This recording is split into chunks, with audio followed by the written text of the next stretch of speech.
Boom, rocks in the room. And today I'm a little pissed off, and you should be too. In real estate news for real people.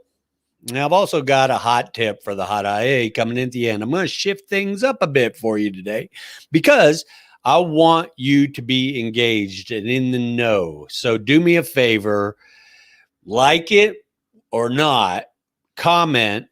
I want to hear your comments on what I've got coming to you today. For real, folks. People need to take a little more proactivity in what they have and how they prefer for it to be represented. Because in real estate news for real people today, I'm going back over how there's a lot of people moving out of Oregon and Washington and California and a lot of other areas where they may feel as if the government is having a little too much to say about their personal rights, freedoms, liberties. I took an oath, folks, to defend the United States Constitution against all enemies, foreign and domestic. I also took an oath to protect and preserve my client's interest above that of myself, my brokerage, and the industry. And in Oregon, they have passed a law, folks. So if you're in Oregon, you want to take note to this one, because in Oregon, they have passed a law that, let me just get this straight, becomes the first U.S. state to ban home buyer love letters. So if you're selling a property in Oregon, you will no longer be allowed to receive a letter from the buyer. Okay? It doesn't matter if you don't care to or you don't want to, but I reserve the right to sell my property to whoever I want to for whatever reason I want to. But in Oregon, it is the first state to require real estate agents to reject so-called love letters from home buyers to sellers. The new law, which will go into effect in January throughout Oregon, says a seller's agent must reject any communication other than customary documents from a potential home buyer, including photographs. These letters often paint a personal picture meant to tug at the heartstrings of a seller. But critics say they can also reveal information about buyers that could be used to discriminate against them or others, consciously or otherwise, in violation of the Fair Housing Act. I'm sorry, folks. This ain't cool, okay? Because at the end of the day, I'm a broker. I'm here to help people meet in the middle and to transact a willing and able and hopefully mutually beneficial relationship. Okay. And if I were in Oregon and I were representing a seller, I would no longer be able to facilitate communications, is what they're telling me, between a home buyer and a home seller, because people may discriminate. And by golly, I reserve the right. I'm very discriminate. It's just okay to sit here and say, you know what? I'm looking for, because my house, my daughter was born in it. And I reserve the right to, when I sell my house, I'm going to want a relationship with that individual that may give me an opportunity to purchase it back at some future date, or to have, I want to know them. We're going to be driving by at some point, and my daughter is going to be going, I was born in that house, you know? So I'm really interested in, in stewarding my property and doing with it. I've done a lot of work on my property that when I turn it over to someone else, if I should choose to do so, I have an interest. Now I'm going to be cutting off that interest when I sell it, but I have an interest in really doing what I believe is right and meeting people and really developing relationships. And by golly, if there's a difference, or if there's a difference of opinion, or any kind of reason whatsoever why I should want to choose to not sell my house to a particular individual, right? That's my right.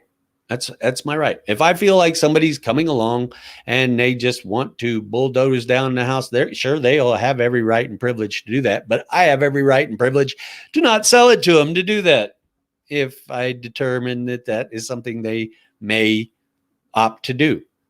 And just beware. I think there are a lot of things going on within multiple industries that are trying to put a stranglehold on our ability to do, to be adults and to transact our own relationships. For instance, one of the other laws that I'll be talking about at some point in time that has come about is you now have to publicly list your property if it's listed. You can't sell it anywhere else but the MLS. Please. This is the technology age. It's the information age. I want the right to sell my house through Facebook Marketplace if I want to. But in Oregon, just be aware, you next year will not be allowed to receive a letter from the buyer stipulating what it is that they see about the property or what they see that they would like to do with the property to generate the forthcoming fruitfulness of said property. So buckle up, folks. I think the government is wonderful in a lot of the purposes it serves, but I don't believe it serves our best interests when it comes down to telling us how and who and what we can do with our property and with whom we choose to do it with, because that's just what I think in real estate news for real people today. And in hot tips for the hot IA, I'm going to keep it short and sweet, but we have entered into the section in which we are now talking about negotiations, contracting, and settlement. And tip 91 of 101, by the way, everything that you need to succeed in selling your house is, let me just put it there now, in the link below. Come and get it. It's not rocket science. If I can do it, you can do it. I can teach you how to sell your house on your own without agents. I can do it with you and coach you through the process, or I can do it for you in the right sectors, if that's what you're choosing to do with your property. But in regards to your pricing, can we talk about the price? The buyer is usually, this is an exceptional market right now. But usually people are going to price it for more than what they expect to get and offer less than they're willing to give. You need to stand firm in your pricing strategy, Mr. and Mrs. Seller. Okay. If you have gotten all of the counsel that we've provided through the past 90 tips, and if you've reached out and derived multiple counsels from other comparable market type properties, other counsel from people that you respect and admire, and if you have just an absolute need net profit out of your property, stand firm in your pricing. Okay. The strongest position in negotiations is the walkaway. Here is my ceiling. As a buyer, they have a ceiling. If they can't reach your floor, there's not going to be a deal there. Don't sweat it. If you hold on, if you take more time, you'll make more money. And that's tip 91 of 101 in Hot Tips for the Hot IA. What is a hot IA, you say? Homeowner of the information age. You're somebody who really is interested in learning more about maximizing the return on your investment, maximizing the profit and minimizing the stress in your greatest investment. And that's what I'm here for, to teach you how. So come and get it. Everything's in the link below. I really do appreciate you guys. Pray blessings on you and your house.